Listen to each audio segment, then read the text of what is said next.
कल देश की संसद में एक सवाल उठा और ये सवाल बहुत संवेदनशील था। कोरोना की दूसरी लहर जो देश भर में आई, उसके दौरान पूरे देश में ऑक्सीजन को लेके हाहाकार मचा था।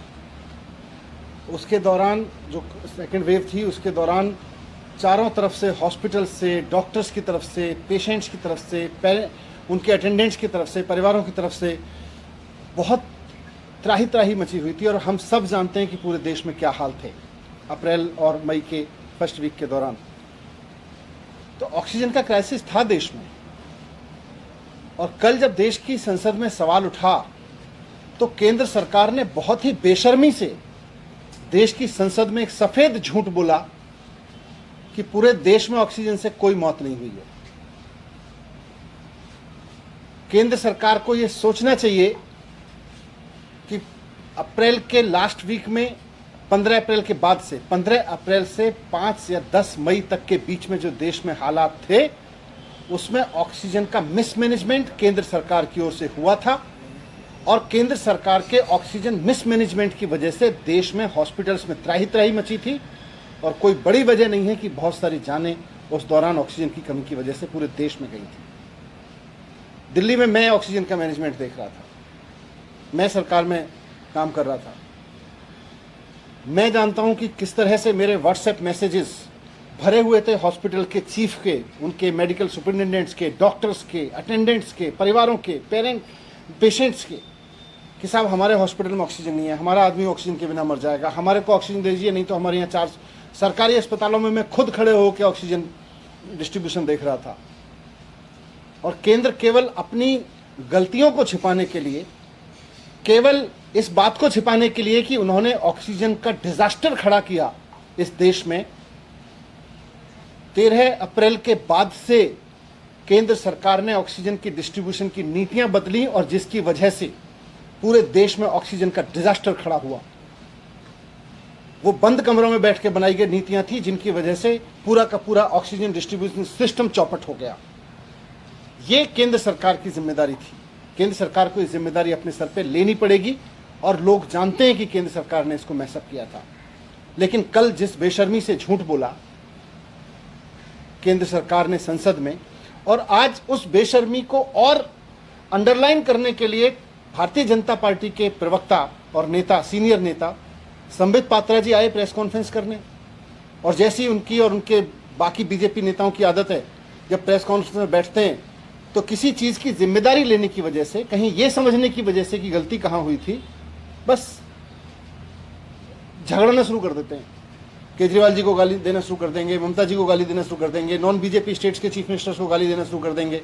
उन्होंने वही किया। आज भी प्रेस कॉन्फ्रेंस में आए, जिम्मेदारी नहीं ली। इस देश में कितनी मौतें हुई हैं, उसमें से कितनी ऑक्सीजन की वजह से हुई हैं, इसकी जिम्मेदारी भी तो ले केंद्र सरकार। आखिर उसने मैनेज सो कॉल्ड 13 अप्रैल को जो सो कॉल्ड मैनेजमेंट शुरू किया था ऑक्सीजन का, जिसके बाद सब कुछ मैसअप हो गया था, उसकी जिम्मेदारी भी तो ले कि उस मैसअप की वजह से कितनी मौत हुई थी। उसकी जगह आप केजरीवाल जी को गाली दोगे तो उससे आपके पाप थोड़ी छिप जाएंगे। आप केजरीवाल जी को भर भर के गाली दोगे प्रेस कॉन्फ्रेंस में, संबित पात्रा जी प्रेस कॉन्फ्रेंस करने बैठेंगे, बीजेपी के और सीनियर नेता प्रेस कॉन्फ्रेंस करने बैठेंगे और केजरीवाल जी को मन भर के गालियां देंगे और उनको लगता है ये सारे उनके पाप छिप जाएंगे। छिपेंगे नहीं।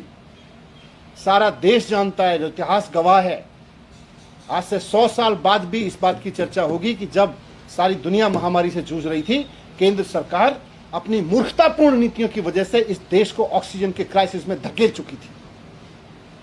13 अप्रैल के बाद जो केंद्र सरकार ने नीतियां बनाई ऑक्सीजन डिस्ट्रीब्यूशन को लेके, उन्होंने पूरे देश में त्राही त्राही मचाई। नॉन बीजेपी राज्यों को सबको दुखी कर दिया, हम सब जानते हैं। मैं खुद बात कर रहा था कि किस तरह से ऑक्सीजन का क्राइसिस हुआ है, कहां से कहां की ऑक्सीजन कहां भेज दी, कहां की ऑक्सीजन कहां भेज दी, किसी को दूर से दे दी, किसी को पास से दे दी। ये सारा मिसमैनेजमेंट कर दिया केंद्र सरकार ने उस दौरान। और जब दिल्ली सरकार ने ये जिम्मेदारी लेते हुए कि हां ऑक्सीजन से मौत हुई लगती है, हमें इस बात की जांच करनी चाहिए, मुख्यमंत्री जी ने कहा कि ये जिम्मेदारी लेते हुए सरकार, अगर किसी परिवार के किसी मरीज की मौत ऑक्सीजन की कमी से हुई है तो सरकार 5 लाख रुपए का मुआवजा लेगी और जिम्मेदारी लेगी और जिम्मेदारी फिक्स भी करेगी। तो केंद्र सरकार पीछे हट गई, बल्कि अरविंद केजरीवाल जी के उस काम में रोड़े अटकाने लगी।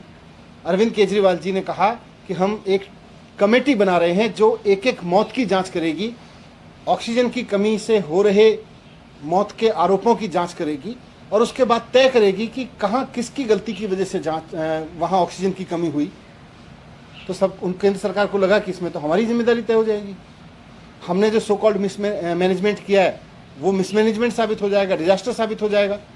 तो केंद्र सरकार ने दिल्ली सरकार द्वारा बनाई गई जो कमेटी थी उसको बनाने नहीं दिया, उन्होंने एलजी से उसको रुकवा दिया। और मैंने इसको प्रेस कॉन्फ्रेंस करके कहा था, लगभग 1 महीना पहले मैंने प्रेस कॉन्फ्रेंस करके इस बात को कहा था कि केंद्र सरकार की मंशा दिल्ली सरकार की कमेटी को भंग करने के पीछे, उसको नहीं बना देने के पीछे यही है कि वो ऑक्सीजन की मौतों से हुए सच को छिपाना चाहती है। और आज वही कर रहे हैं ये लोग, देश की संसद में खड़े होकर साफ झूठ बोल रहे हैं।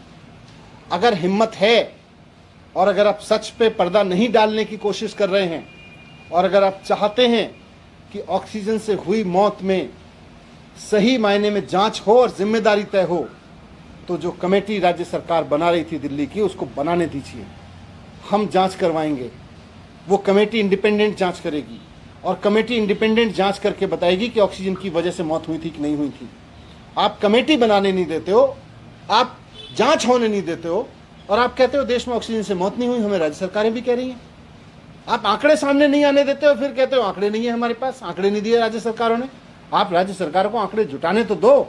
दिल्ली में एक एक वो मौत जो ऑक्सीजन की वजह से हुई लगती है, हर मौत की जांच करवाएगी दिल्ली सरकार, इंडिपेंडेंट जांच करवाएगी दिल्ली सरकार। और हमने पहले भी कहा था, फिर कह रहे हैं, इस तरह से नहीं कि आप खड़े होकर कह दीजिए कि नहीं दिल्ली सरकार ने आंकड़े नहीं दिए, राज्य सरकारों ने आंकड़े नहीं दिए, दीदी ने आंकड़े नहीं दिए, महाराष्ट्र ने आंकड़े नहीं दिए। झूठ मत बोलिए, आप आंकड़े इकट्ठा नहीं करने दे रहे हैं, आप आंकड़े जुटाने नहीं दे रहे हैं। आप चाहते हैं कि ऑक्सीजन से हुई मौत के आंकड़े लोगों के सामने ना आए, क्योंकि अगर ऑक्सीजन से हुई मौत के आंकड़े सामने आए तो केंद्र सरकार की बदइंतजामी और केंद्र सरकार ने इस बदइंतजामी से जो डिजास्टर पैदा किया ऑक्सीजन की वजह से, ऑक्सीजन की कमी की वजह से, वो सब सामने आ जाएगा।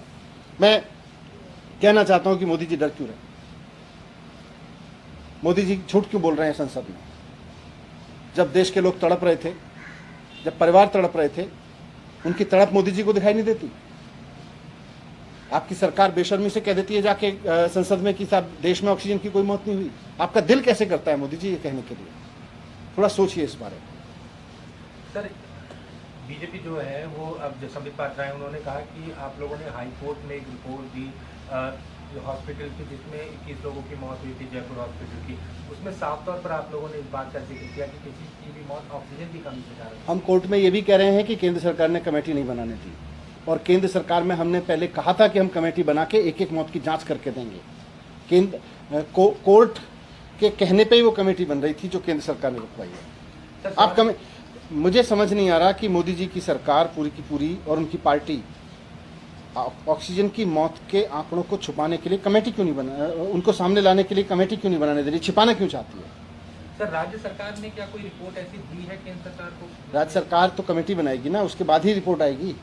तो आप लोगों ने कोई ऐसी रिपोर्ट अभी तक नहीं दी जिसमें मौत की ऑक्सीजन की कमी से? नहीं, अभी तो सरकार के पास भी कोई डेटा नहीं है। आज की तारीख में आप पूछोगे, मेरे पास में कोई डेटा नहीं है। लेकिन उन पेरेंट्स से पूछो ना जो रो रहे थे अस्पताल, पेशेंट से पूछो ना, जो उनके अटेंडेंट से पूछो, उन परिवार के माँओं से पूछो, बहनों से पूछो, महिलाएं कितने वीडियोज़ हैं। आप पत्रकार कितने सारे मैसेज भेज रहे थे कि फलाने हॉस्पिटल में ऑक्सीजन नहीं है, वहाँ लोग मर रहे हैं। कितने सारे डॉक्टर्स ने मेरे पास में, उन डॉक्टर से पूछो जो रो रहे थे, अपने मरीजों को तड़पते हुए देख रहे थे, उनसे पूछो। और उनसे पूछना चाहते हैं, हम चाहते हैं कि इस पर इंडिपेंडेंट जाँच हो।